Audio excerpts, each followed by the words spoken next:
Hi, I'm Lucy, and today I'm going to talk about 5 things that are worrying us about COVID here in Taiwan. So if you haven't already subscribed, please subscribe now and watch the rest of the video to decide if you're going to like and share it. So here in Taiwan, right now we are having a COVID outbreak and we are on level 3 lockdown, and it is getting people a little bit anxious. I think the number one thing that is worrying most of us is whether we are going to get it and whether we are going to spread it. So it's not just about getting COVID. For me, I don't worry too much about getting it, though it might bring up underlying health issues that I didn't know about or didn't want to know about.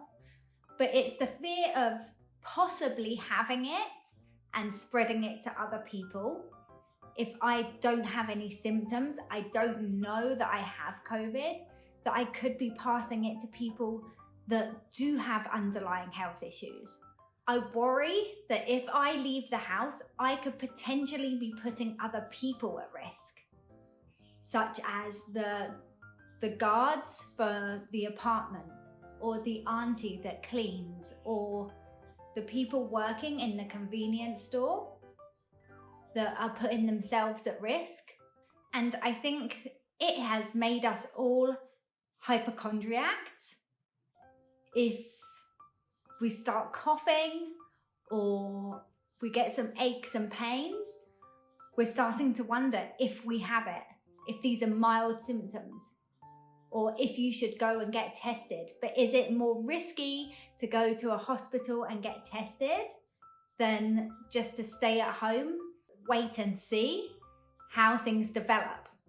So I think this is the biggest fear, not just having it ourselves, but worrying that we don't know that we have it, unintentionally harming other people.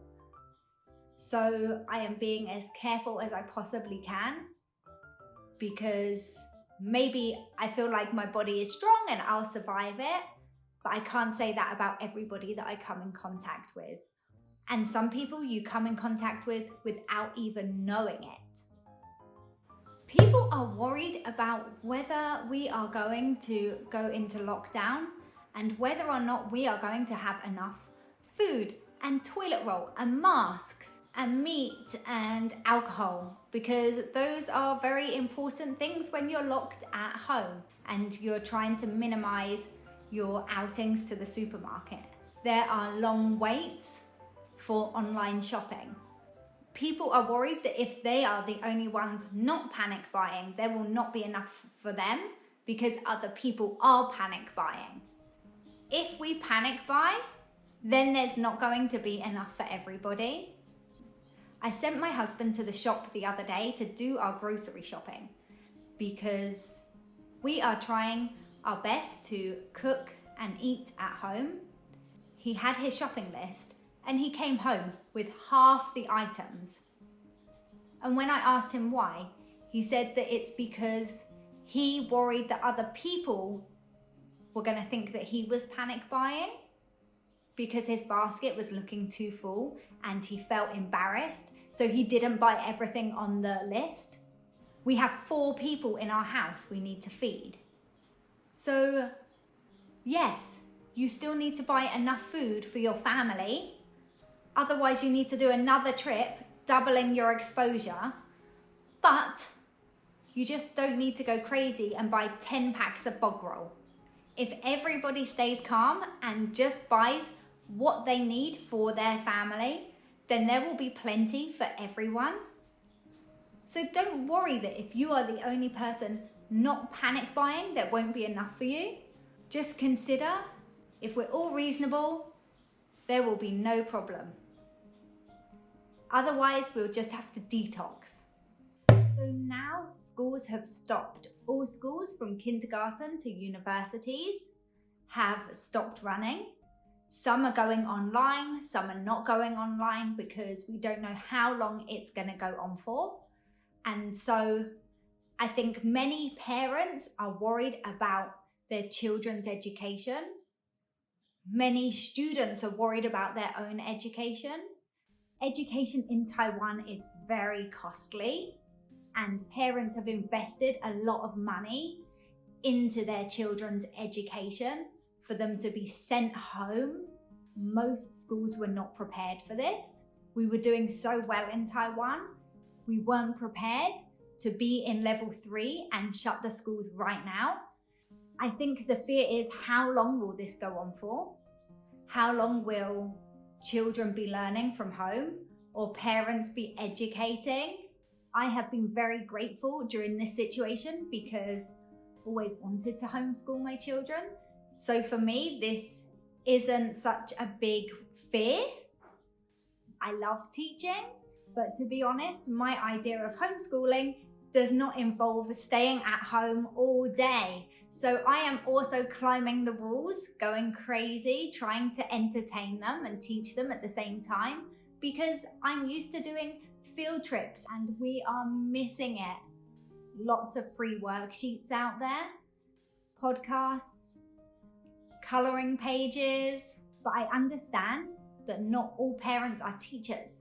So I think it's very daunting to suddenly be in charge of their education, that you have paid so much for people who are educated to teach. But also, let's be honest, that it is really difficult to teach your own children, and it's really difficult for children to be taught by their parents. It's also a really good opportunity to teach them what you feel like they are missing at school. Teaching them your family values are just as important.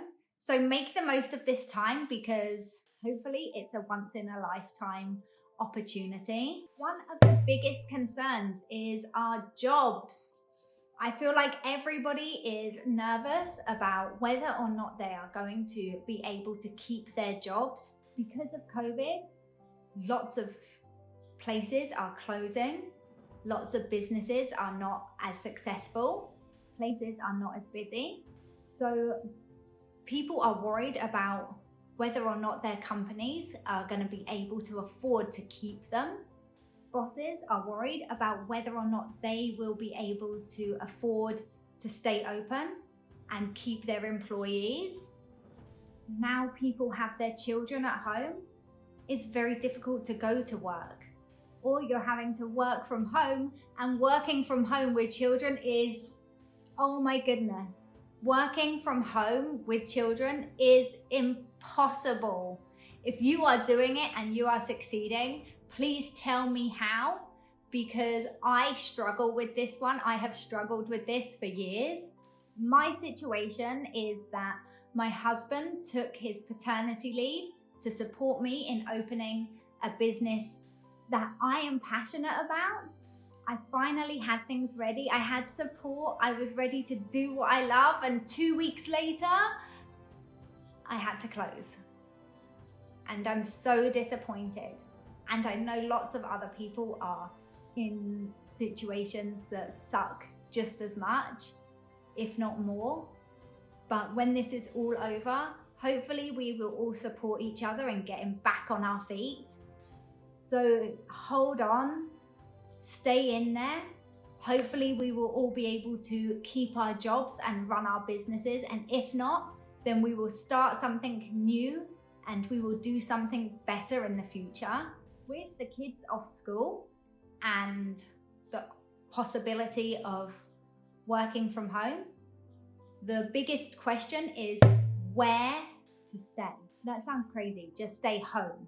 But in reality, Taiwan is a very family-orientated place.